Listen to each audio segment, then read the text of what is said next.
There are 9 unmistakable signs that happen when you truly connect with someone on a soul level. And I'm not talking about surface level attraction or just physical chemistry. I'm talking about that deep, authentic connection where you actually touch her soul. Here's what most people get wrong. They think connection is about grand gestures or saying the perfect words, but real soul level connection, it's something completely different. In this video, you're going to learn 3 things. First, what does it actually mean to touch someone's soul? Second, the 9 things that always happen when you achieve this connection. And third, how you can create this kind of depth in your own relationships. If you don't understand this, you'll keep wondering why some connections feel shallow while others feel life-changing. But imagine being able to walk into any relationship knowing exactly how to create that profound bond that most people spend their entire lives searching for. What does it mean to touch her soul? Does it mean to touch her soul? Let me be clear about something. Touching someone's soul isn't about manipulation. It's not about tricks or techniques. It's about genuine connection, where you see someone for who they truly are, not who they pretend to be. It's when you connect with their fears, their dreams, their authentic self that they don't show most people. It wasn't until I learnt to be vulnerable, to really listen, to see her beyond the surface that things changed. And when they did, these 9 things started happening. Sign number 1, she opens up about her. Sign number 1, she opens up about her deepest fears. Deepest fears. When you touch someone's soul, the walls come down. Not immediately, but gradually. She'll start sharing things she's never told anyone else. Her childhood wounds, her secret insecurities, the things that keep her up at night. Why does this happen? Because when you connect at a soul level, you create safety.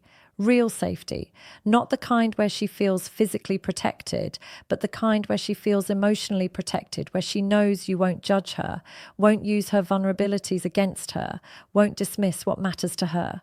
Sign number 2, she seeks your opinion on things that matter. 2, she seeks your opinion on things that matter. Here's something interesting. When you touch her soul, she doesn't just ask you what you think about surface level stuff. She asks you about the big things, her career decisions, her family situations, her purpose in life. This isn't about her being dependent on you. It's the opposite. It's about her valuing your perspective so deeply that she wants your input on the things that shape her life. She trusts your judgment, not just with practical matters, but with her heart. And here's the beautiful part. She doesn't always take your advice. Sometimes she goes a completely different direction, but she wanted to hear your thoughts because your opinion matters to her soul, not just her mind. Sign number 3, she remembers the sign number 3. She remembers the small details. You share small details, you share. Pay attention to this one. When someone's soul is touched, they remember everything, not because they're trying to, but because they genuinely care. She'll remember that story you told about your childhood pet, that random comment you made about your favorite season, that vulnerability you showed 3 months ago when you talked about your fears. Why? Because when you touch someone's soul, you become significant. Not just important, but significant. There's a difference. Important people fill a role in your life. Significant people shape who you are, and you don't forget what shapes you. Sign number 4. She shows vulnerability without fear. 4. She shows vulnerability without fear. This is huge. Most people guard their vulnerability like it's a weakness. But when you touch her soul, something shifts. She becomes comfortable being imperfect around you. She'll cry in front of you. She'll admit when she's wrong. She'll show you her messy side without trying to clean it up first. Now, she doesn't care if I see her at her worst because I've proven that I love her soul, not just her appearance. And that kind of acceptance is what happens when real connection exists. Sign number 5, she defends you when you're not around. Sign number 5, she defends you when you're not around. Here's a powerful indicator. When you touch someone's soul, they become your advocate, even when you're not there to hear it. She'll defend your character to her friends. She'll stand up for you to her family, not because she's blind to your flaws, but because she sees your heart. She sees your intentions. She sees your soul, and she protects what she values. Sign number 6, she wants you in her future plans.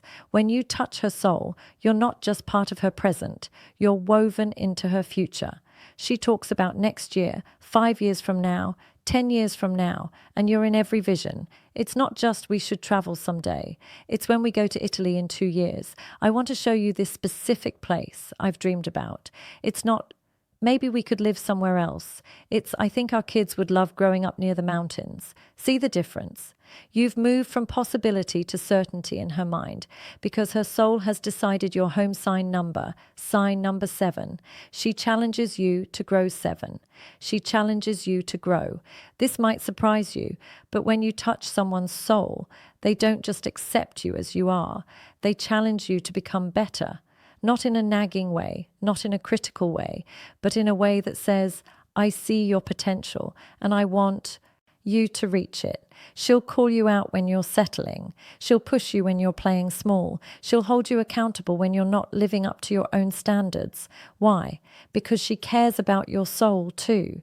And she knows that your soul wants more than comfort. It wants growth. Sign number 8. She creates space for your emotions. 8, she creates space for your emotions. In a world that tells men to be strong, to suppress emotions, to always have it together, this sign is revolutionary. When you touch her soul, she creates space for yours. She asks how you're really feeling. She notices when something's off. She doesn't just accept, I'm fine, as an answer. She digs deeper because she cares about your emotional world, not just your practical one. And here's what's beautiful. She doesn't try to fix everything. Sometimes she just listens. Sometimes she just holds space because she understands that your soul needs to be heard, not fixed. Sign number 9, she chooses you again. Sign number 9, she chooses you again and again and again. This is the ultimate sign. When you touch someone's soul, they don't just love you once. They choose you every single day, even when you argue, even when life gets hard, even when the initial excitement fades, she wakes up and chooses you. Not out of obligation, not out of habit, but because her soul recognizes yours. The truth about soul connection. Truth about soul connection. Now, here's what I need you to understand. You can't force this. You can't manipulate someone into a soul connection. It has to be genuine. It has to be earned through consistency, vulnerability, and authenticity. And here's something even more important. It goes both ways. If you want to touch her soul, you have to let her touch yours.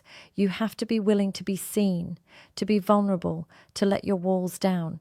This isn't about techniques. It's not about what to say or how to act. It's about who you are when no one's watching. It's about your character, your integrity, your depth, how to create this connection, So how do you actually create this kind of connection?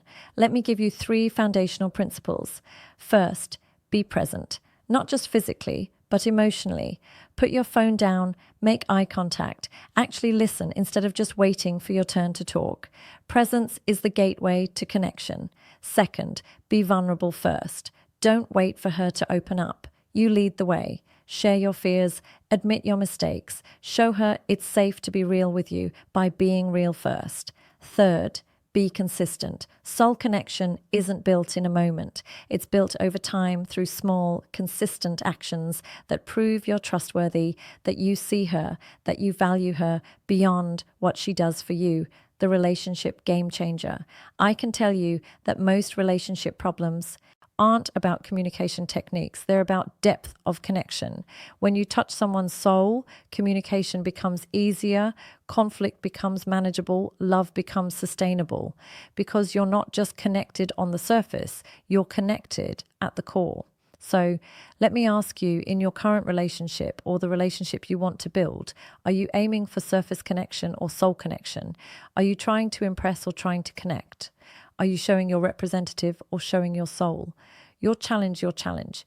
Here's my challenge for you this week. If you're in a relationship, have one conversation where you're completely vulnerable. Share something you've been afraid to share. Ask a question you've been afraid to ask. Create space for real connection. And if you're single, start practicing now with friends, with family, with yourself. Learn to be comfortable with depth, because when you meet someone whose soul you want to touch, you'll need to know how to let them touch yours.